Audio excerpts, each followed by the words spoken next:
Apakah sudah terlihat layar saya? Ya, sudah, Pak. Baik, ya. Jadi yang hari ini materinya adalah ada yang bergabung.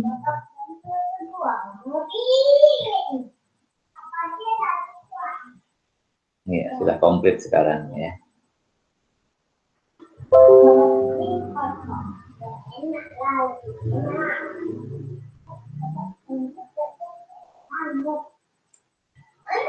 Ya, materi pertemuan ketiga adalah cash budget dan juga nanti ada materi PRT ya. Kita awali dengan cash budget ya. Untuk bahan tayangnya saya menggunakan bahan tayang yang disiapkan oleh Pak Bagas Johandrin ya. Ya. Untuk rujukannya menggunakan buku Carter yang biasa kita pakai ya, dan memang itu sebagai rujukan utama, sebagai referensi utama ya.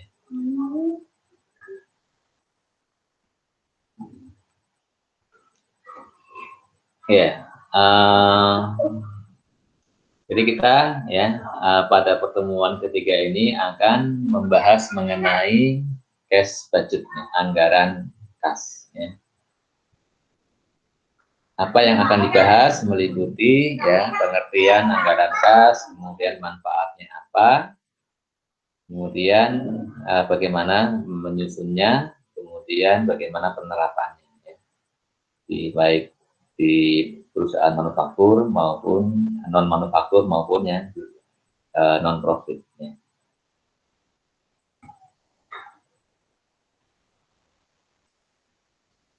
Diawali dengan pengertian ya. Anggaran kas ya, anggaran kas itu yang merupakan perkiraan ya, perkiraan kas yang akan kita terima dan juga kas yang akan kita bayarkan ya, pada periode tertentu. Untuk 1 bulan, 2 bulan, 3 bulan, atau 1 semester ya, atau setahun ya. Nah,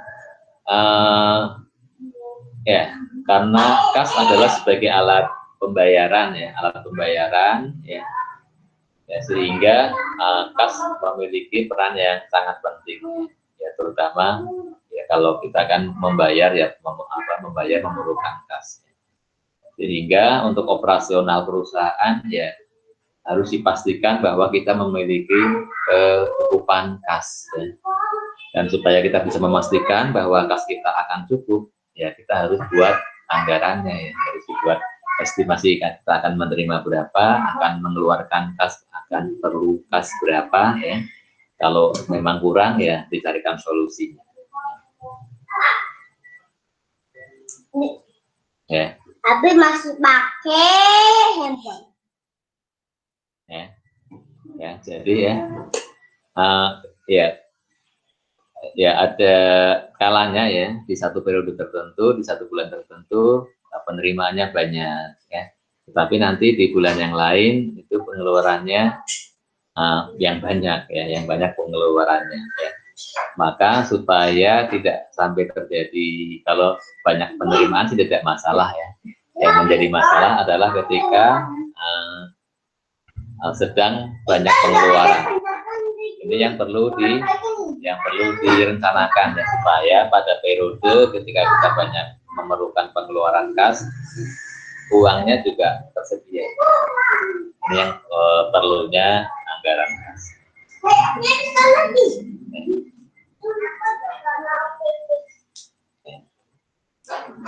Dan dengan adanya perencanaan kas nanti akan terlihat ya, ketika bulan-bulan yang mana kita memerlukan uang banyak ya, maka kalau memang dari uang yang pemasukan itu tidak cukup, maka kemudian ini menjadi bisa diputuskan ya, apakah kita perlu pinjam kemana ya, atau perlu bisa menerbitkan saham baru misalkan ya.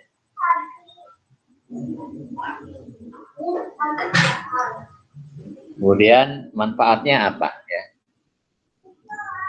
Ya, manfaatnya yang pertama untuk supaya kita bisa memperkirakan ya, bisa memperkirakan kapan kita perlu uang yang banyak ya. Kemudian yang kedua membantu supaya penggunaan kasnya menjadi fokus ya, menjadi lebih fokus ya. Artinya ketika memang pada periode ketika uang banyak kemudian pengeluarannya sedikit kan bisa misalkan ya juga bisa dimanfaatkan lah untuk investasi jangka pendek ya. Kemudian yang ketiga mengindikasikan perubahan kas akibat permintaan musiman ya. Permintaan musiman misalnya kalau yang di Indonesia ya yang bisa dikatakan permintaan musiman itu kalau menjelang Idul Fitri ya, menjelang liburan sekolah, menjelang libur ya Pak, Lebaran Idul Fitri itu kan akan ada perubahan permintaan barang ya. Sehingga untuk menyediakannya juga kita harus memproduksi lebih banyak ya. Kemudian mengindikasikan jumlah persediaan, apakah ada yang bergabung? Kita cek dulu. Ya. Baik ya.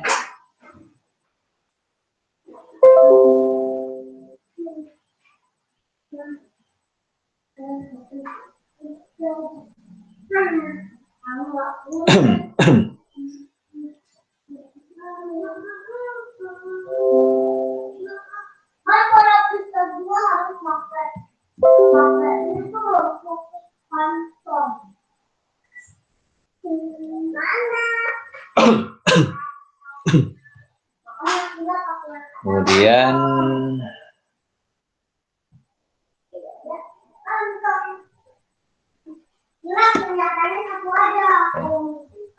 bisa memperkirakan ya adanya perubahan kas karena jumlah persediaan yang besar ya, karena untuk persiapan misalkan liburan ya, perlu persiapan untuk menghadapi ya hari raya ya, harus menyediakan yang lebih banyak, atau ya adanya mengindikasikan perubahan kas adanya penerimaan yang tidak biasa ya, penerimaan yang tidak biasa atau adanya kelambatan penagihan piutang. Kemudian yang keempat, menyediakan informasi ketersediaan kas ya. Dalam rangka apa ya? Untuk memanfaatkan diskon pembelian ya, yang biasanya dengan syarat 210 N30 ya. Kita membeli barang persediaan dengan syarat secara kredit, misalkan penjualnya menawarkan ini 210 N30, artinya akan mendapat diskon 2% kalau membayar dalam tempo 10 hari ya. Nah, ini supaya bisa memanfaatkan diskonnya, maka kita harus punya uang ya. Maka harus dengan adanya anggaran kas, maka kita menjadi kita sudah punya uang apa belum ya. Kemudian yang kelima, mengindikasikan kebutuhan kas untuk pengembangannya atau perluasan pabrik peralatannya. Jadi kalau sudah dibuat rencananya ya, kemudian ada rencana perluasan pabrik, maka akan ketahuan kita akan perlu uang berapa dalam rangka perluasan pabrik atau membeli peralatan baru ya. Kemudian membantu perencanaan terkait pelunasan obligasi, bayar pajak ya, bayar dana pensiun ya. Ya, ini kan obligasi sudah ada waktu-waktu pelunasannya ya, sudah ada masa jatuh temponya ya. Kemudian juga pajak juga sudah ada waktu-waktu pembayarannya ya. Sehingga dengan dibuat perencanaannya nanti menjadi lebih bisa dipastikan ya, uangnya sudah ada apa belum ya. Yang ketujuh, menunjukkan kelebihan atau kekurangan dana untuk investasi jangka panjang maupun jangka pendek ya. Dengan adanya anggaran kas, nanti akan ketahuan ya, bulan ini ada sisa atau lebih kasnya. Ya. Kalau misalkan sisa, kan bisa dimanfaatkan, ya sudah kita investasikan. Kita bisa untuk investasi. Nah, investasinya jangka panjang atau jangka pendek, kan dilihat ya. Kira-kira bulan depan perlu apa tidak? Sekarang ada lebih, kasnya lebih, bulan depan kita kurang, maka investasinya jangka pendek saja, ya, bukan jangka panjang. Ya. Tapi kalau dalam tempo setahun kita kasnya lebih-lebih terus, maka kita bisa investasinya yang jangka panjang. Ya. Kemudian penyusunannya, menyusun cash budget. Ya. Yang perlu dilakukan, ya ditetapkan dulu periodenya. Apakah untuk 1 bulan, bulan ini saja, atau untuk 2 bulan ke depan, atau untuk 3 bulan ke depan, ya, atau untuk 1 semester, atau untuk 1 tahun. Ya, harus ditetapkan dulu ya periodenya ya, supaya jelas ya. Kapan mulai, kapan selesai. Nah, kemudian setelah periodenya ditentukan, kita lanjut dengan ya, mengidentifikasi ya sumber-sumber penerimaan kita ya berupa apa saja ya. Ya pada umumnya kalau perusahaan ya dari hasil penjualannya ya, dari penjualannya. Nah, yang mungkin yang perlu diidentifikasi lebih lanjut adalah pola penerimaan kasnya. Kalau kita melakukan penjualan secara kredit ya. Kalau penjualannya kredit itu harus diperkirakan ya. Kalau kita sekarang menjual kemudian dalam tempo berapa lama kemudian konsumen akan membayar ya. Itu kan bisa dipelajari polanya ya dari bulan-bulan sebelumnya ya. Kalau sekarang kita menjual ya, bulan ini kita melakukan penjualan, kira-kira berapa persen yang bisa kita terima kasnya di bulan ini ya. Kemudian berapa persen yang diterima pada bulan berikutnya, berapa persen lagi yang di bulan berikutnya lagi ya. Yang ketiga, mengidentifikasi sumber pengeluarannya ya. Kalau sumber pengeluarannya tentunya yang paling besar untuk membeli persediaan barang, membeli persediaan ya, bahan baku kalau manufaktur ya. Kemudian, nah kalau kita membelinya secara kredit, maka kita harus memperkirakan ya kapan kita akan membayarnya ya, dalam tempo berapa hari lagi harus membayar. Kemudian termasuk juga untuk pengeluaran operasi perusahaan ya, bayar gaji, bayar biaya-biaya yang lain. Kemudian juga diperhatikan faktor musiman ya. Faktor musiman itu ya misalnya kalau di Indonesia ya pada umumnya ya permintaan barang-barang itu akan meningkat kalau menjelang Idul Fitri misalnya ya. Sehingga ya itu diperhatikan, berarti menjelang Idul Fitri produksinya akan lebih banyak ya. Kemudian memperhatikan data historis terkait dengan pola penerimaan dan pengeluaran kas ya, data-data yang selalu seperti apa ya pola penerimaannya, misalkan untuk pola penerimaan atas penjualan kreditnya itu seperti apa ya, seperti saya sebutkan tadi. Termasuk juga untuk membuat pembayarannya ya, untuk pembayaran utang dagang persediaannya ya, utang atas pembelian persediaan itu seperti apa ya.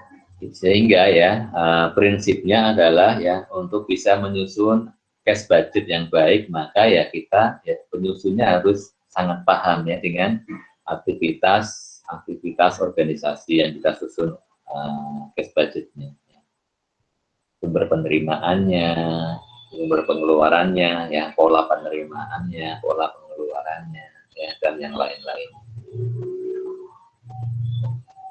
Nah, ini adalah ilustrasi penerimaan kas ya.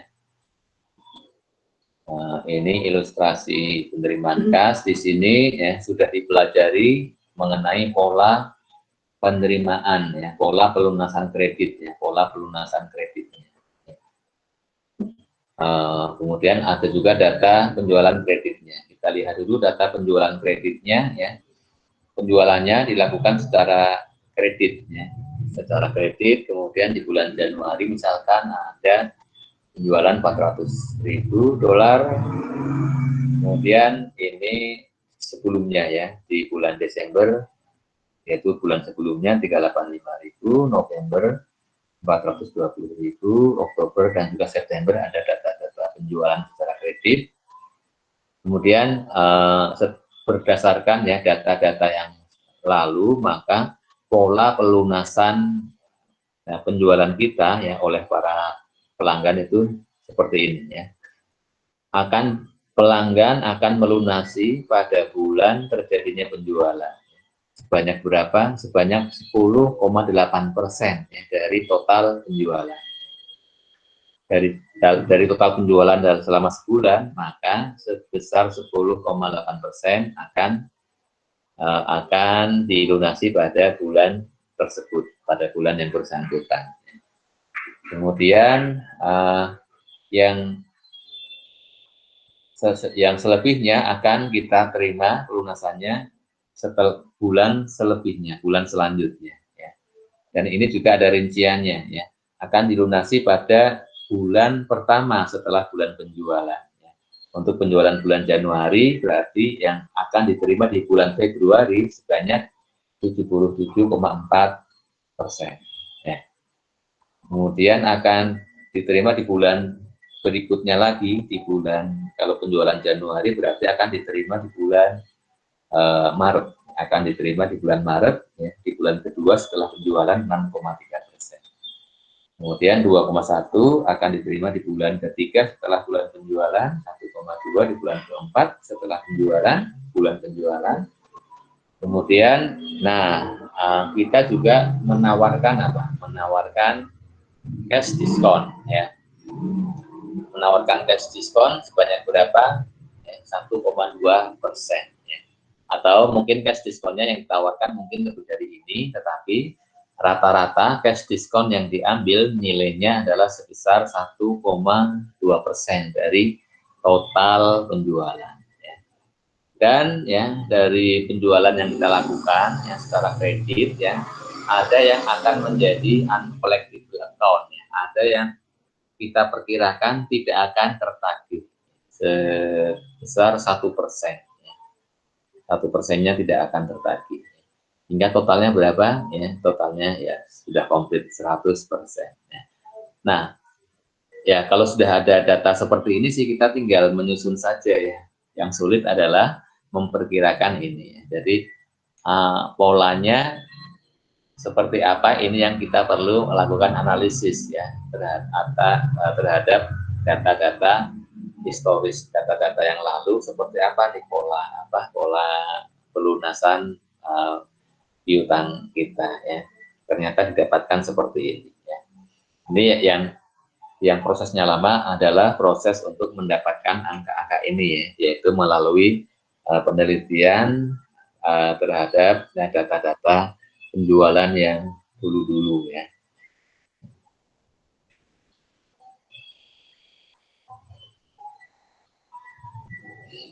Nah, sekarang kita akan menuangkan ya, membuat anggaran kasnya ya. Kita mulai dari anggaran penerimaan kas untuk bulan Januari. Dari penjualan bulan Januari 400.000, maka yang diperkirakan ya akan menjadi dilunasi di bulan Januari, di bulan ini sebesar 10,8%. Sehingga mendapatkan uang 43.200. Ini ya. Untuk kita sekarang di bulan Januari ya, dengan perkiraan penjualan 400.000, maka ya untuk yang akan dari 400.000 penjualan kredit yang dilakukan di bulan Januari yang akan diterima kasnya dalam bulan ini juga dalam bulan Januari yaitu 10,8% sehingga mendapatkan $43.200. Kemudian ya akan dilunasi pada bulan pertama setelah bulan penjualan 77,4%. Ya. Nah, kalau kita membuat anggaran untuk kas bulan Januari, maka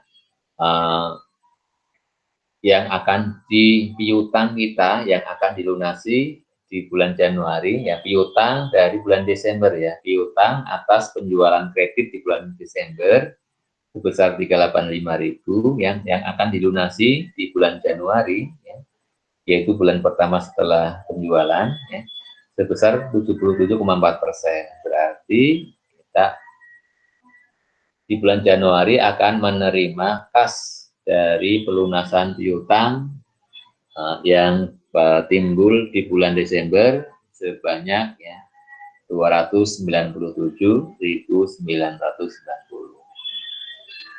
Kemudian kita juga akan menerima di bulan Januari ya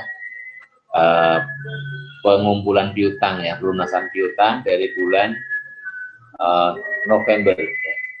Dari bulan November sebesar 6,3%, ya.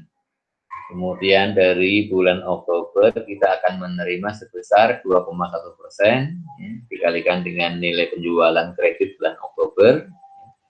Kemudian dari bulan September, ya, dari penjualan bulan September akan diterima di bulan Januari 1,2%, yang mendapatkan 4.080. Sudah, ya. Sudah komplit ya untuk anggaran penerimaan kas bulan Januari, ya, meliputi ya penerimaan dari penjualan bulan sekarang, bulan yang lalu, sebelumnya lagi.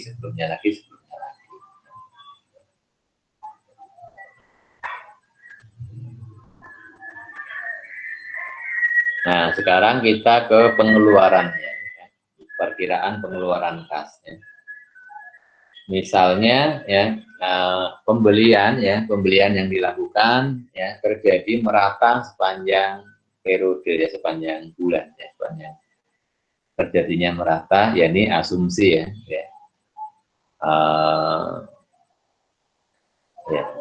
ini yang sederhananya dibuat begini, ya diasumsikan pembeliannya terjadi merata sepanjang tahun, biasanya begitu ya. Kemudian dibayarnya kapan? Dibayar 10 hari setelah tanggal pembelian. Kenapa? Karena kita ingin mengambil cash diskon 2%, ya. Ya, ini asumsinya kita pembelian yang kita lakukan ya semuanya ada penawaran diskon ya 2,10, ya.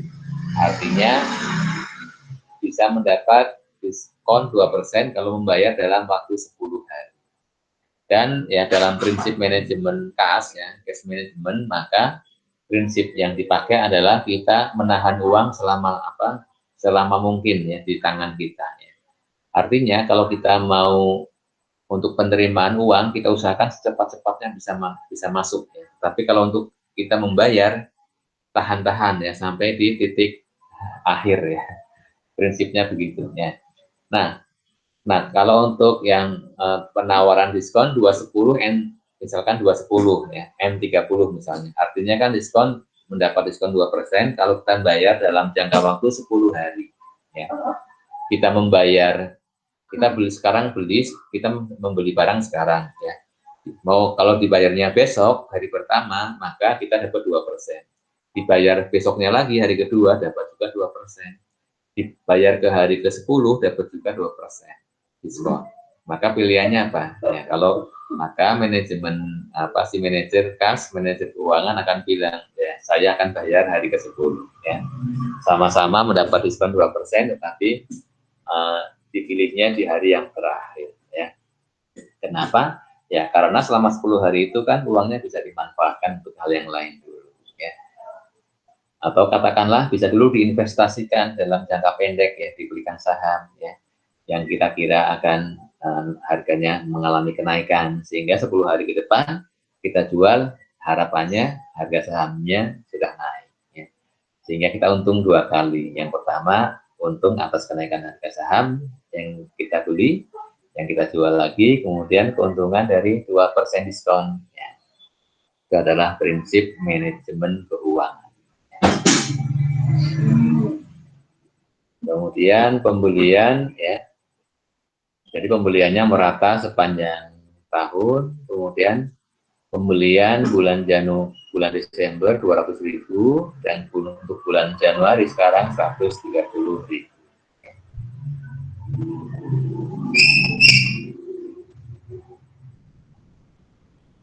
Nah, ya Desember ini kan ya kalau jumlah harinya sih 31 ya lebih tepatnya ya. Tetapi ya pada umumnya kemudian dibikin sederhana.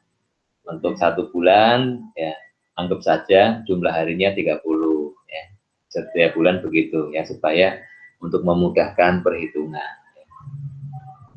Nah, yang kita membeli bulan Desember ya. Kalau kita membelinya di tanggal 1 Desember ya, kita bayarnya tanggal berapa?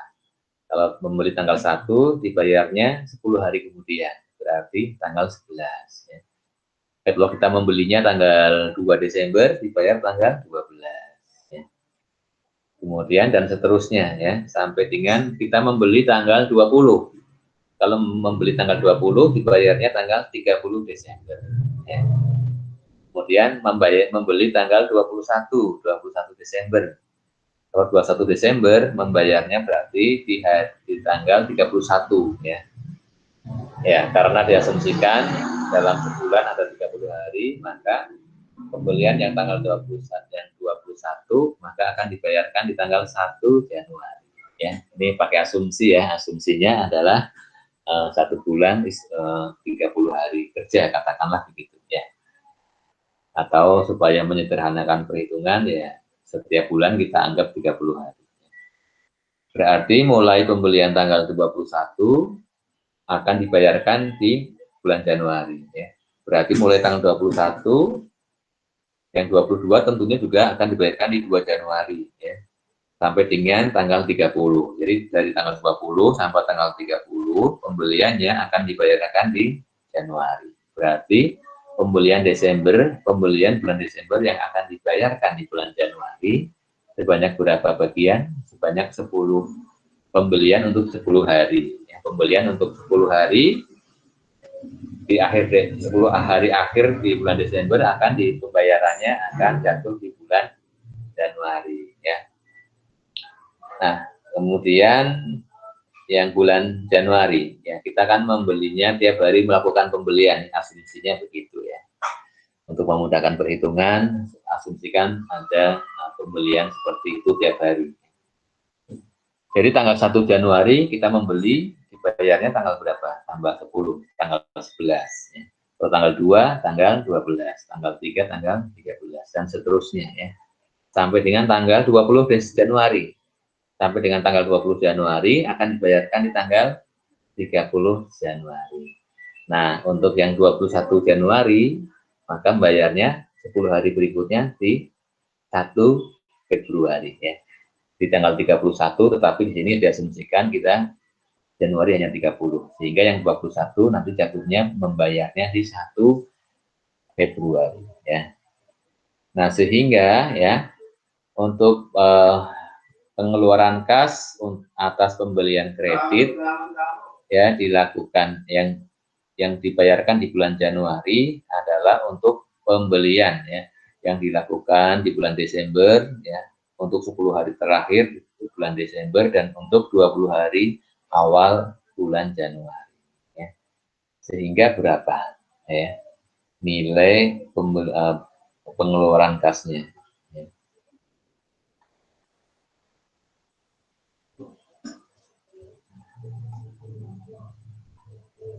Nah, sekarang perhitungannya ya, pengeluaran kas untuk pembelian ya, yang untuk membayar pembelian bulan Desember ya sebanyak 200.000 ya. Nilai pembeliannya kan 200.000 ya, nilai pembelian 200.000 ya.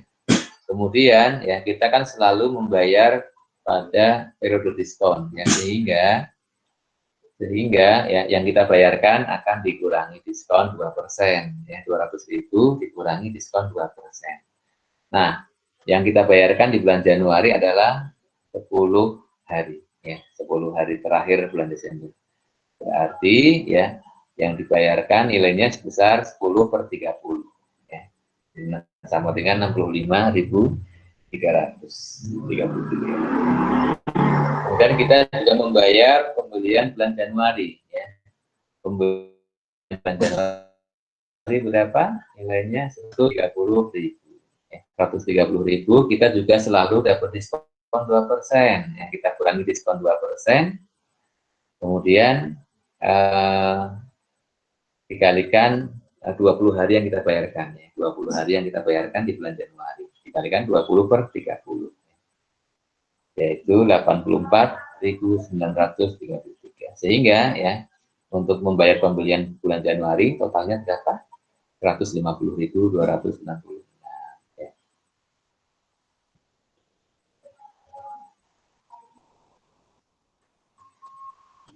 Nah, kemudian ya, kita selanjutnya akan menyusun anggaran kas untuk pembayaran gaji karyawan, ya. Untuk pembayaran gaji karyawan, maka kita ya ditentukan dulu pola pembayarannya, ya. Ya.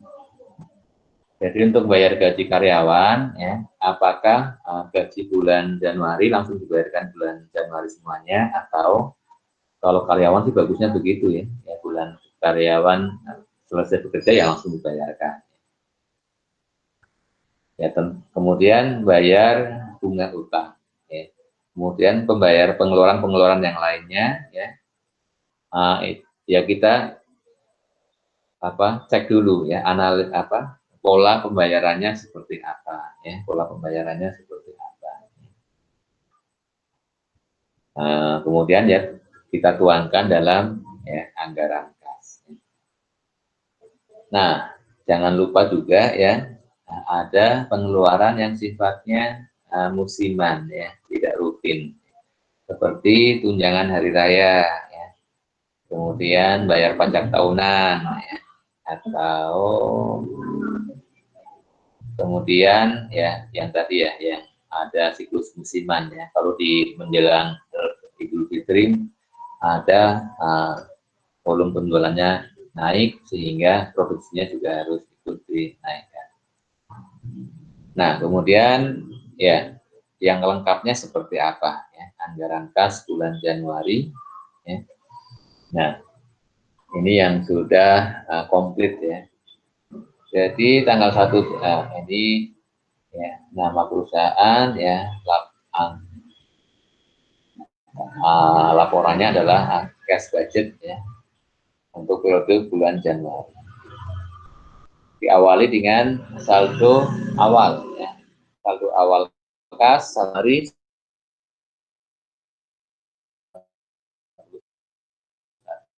1.506. Kemudian anggaran penerimaannya, ya, kas budgeted cash receipt. Ya. Pertama, ya, penerima kita.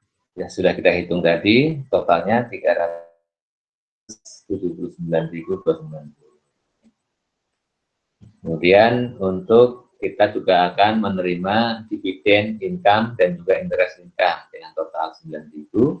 Kemudian kita akan merencanakan, ya, kita menerbitkan long term debt, ya, menerbitkan utang jangka panjang. Kita akan berutang, ya, jangka panjang 50.000, ya, total penerimaan 438.290, sehingga kas yang ya dalam bulan Januari ditambahkan dengan saldo awalnya yang menjadi 619.000. Kemudian bagian yang kedua adalah anggaran pengeluaran kas, ya, budgeted cash disbursement. Ya. Meliputi apa? Meliputi payroll, ya, membayar gaji karyawan, gaji pekerja, ya. 91.500, ya. Kemudian membayar utang, ya, utang dagang, yang membayar utang pembelian material, ya. Sudah dihitung tadi 150.266. Kemudian untuk, ya, iuran pensiun yang menjadi tanggungan perusahaan 9.000. Kemudian untuk asuransi, untuk keperluan listrik, air, gas, dan yang lain-lain, ya, biaya-biaya lain 11.000. Kemudian untuk ya, ternyata direncanakan utang ini ada membayar pinjaman, ya. Ini kemungkinan pinjaman yang lain, ya. Jadi ini adalah ada kita akan berhutang, ternyata kita juga di sini akan ada rencana pelunasan hutang ya. Mungkin ini untuk hutang yang ini kan jangka panjang kan ya. Ini karena jangka panjang berarti hutang yang dilunasi ini adalah hutang yang lainnya. Kemudian interest payment untuk pinjaman ya. Ada bayar bunga 6.000. Kemudian ada rencana pembelian mesin baru 60.000. Ya, total pengeluaran 377.766 sehingga akan ada saldo kas akhir 242.030 dolar. Seperti ini ya, bentuk ya cash budget ya. Ya, bagian yang sulitnya ya adalah yang untuk yang tadi ya, menghitung atau menetapkan, memperkirakan pola penerimaan kasnya ya, atas piutang penjualan kita, dan juga yang lebih sulit itu ya menghitung atau memperkirakan pola pelunasan atas piutang kita ya. Kalau untuk pola pembayaran sih kita yang mengatur ya, kita lebih bisa memperkirakan. Tapi untuk penerimaan atas piutang ya ini harus berdasarkan data-data sebelumnya ya. Kemudian cash budget untuk yang non manufaktur ya, bagaimana ya? Kalau yang tadi itu untuk perusahaan manufaktur ya.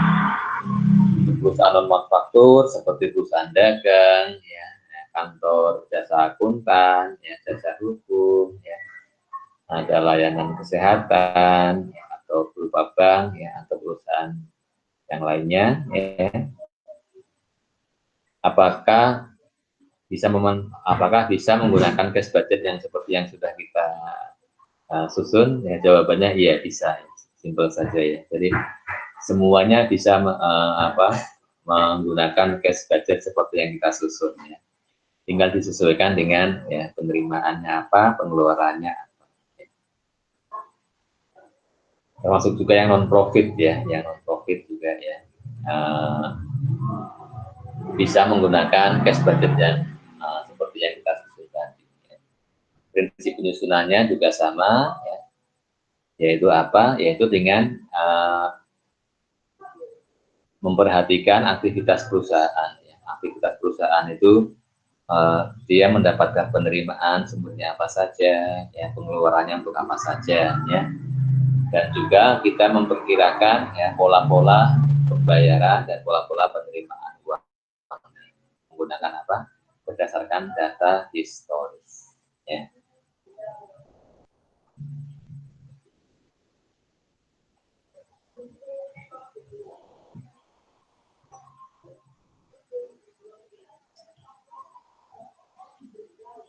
Ya, ini kalau untuk yang non-profit ya, untuk organisasi non-profit. Ya. Organisasi non-profit itu adalah yang dia tidak mengutamakan mencari laba, dia bukan untuk mendapatkan laba dalam menjalankan kegiatannya. Ya. Apa yang diperhatikan, yang dia lebih fokus kepada untuk melaksanakan ya program-program kerja yang ditetapkan ya sebagaimana kita ya, sebagaimana pemerintahan ya. Maka yang menjadi fokus adalah untuk melaksanakan program kerjanya. Kemudian ya anggaran ya dipicu oleh program dan kegiatan. Ada program yang ingin dilaksanakan, ya ada kebijakannya apa, ada program-program apa yang ingin dilakukan, maka kemudian itulah yang menjadi dasar penyusunan anggaran kas. Ya. Dan pada umumnya ya penyusunannya itu dari kalau organisasi yang besar yang punya cabang banyak, maka anggaran kas disusun dari level bawah organisasi, kemudian diusulkan ke level yang lebih tinggi. Tetapi kalau pemerintahan kita dibalik ya, jadi pemerintah pusat ini menargetkan berapa nih ya penerimaannya, kemudian dibagi-bagi kepada masing-masing kementerian, kemudian di breakdown lagi. Gitu. Kalau yang dari level bawah berarti ini yang lebih apa, sesuai dengan masing-masing di unit paling bawah itu memperkirakan akan melakukan kegiatan apa. Kalau memang itu mereka boleh memutuskan ya, atau sudah ada panduannya gitu ya. Kemudian diagregasi ya, diakumulasikan ke level yang lebih tinggi sampai menjadi tersusun untuk keseluruhannya. Kemudian penetapan anggaran didasarkan pada kebutuhan program dan disajikan berdasarkan program kerja ya, serta tujuan program tersebut ya. Jadi anggarannya ya disusun berdasarkan ya kebutuhan programnya. Kemudian setiap program harus menunjukkan hubungan antara input sumber daya yang digunakan dengan pencapaian program tersebut ya. Jadi ya program yang disusun ya menunjukkan hubungan antara ya sumber daya yang digunakan berupa apa, kemudian program yang dilakukan apa, kemudian hasilnya berupa apa. Ini tentunya untuk supaya apa? Supaya ya donaturnya menjadi puas ya, menjadi puas. Artinya dengan uang yang saya sumbangkan kepada organisasi non-profit ini ternyata sudah sesuai dengan keinginan saya supaya program-programnya bisa berjalan, hasilnya ada ya. Karena kan kalau non-profit berarti pendanaannya harus mengandalkan dari sumbangan-sumbangan ya, donasi-donasi. Kemudian terdapat beberapa konsep penyusunan anggaran ya. Ada yang dinamakan konsepnya PPPS ya. Konsep planning, programming, budgeting system ya. Dari perencanaan, kemudian dibuat program, setelah ada programnya kemudian dibuat anggarannya. Ya. Untuk program ini anggarannya seperti apa ya. Atau ada istilah zero based budgeting.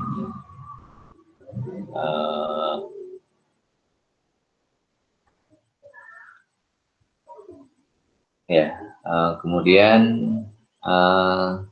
ya untuk anggaran kas ya secara sekilas begitu ya, secara sekilas begitu ya. Kemudian selanjutnya apa ya, selanjutnya tinggal latihan-latihan ya, latihan menyusun anggaran kas ya. Nanti silakan disusun ya, atau dibuat ya latihannya sesuai dengan apa, sesuai dengan RPS ya, sesuai dengan yang ditugaskan di RPS ya, itulah yang kalian kerjakan ya, seperti biasa.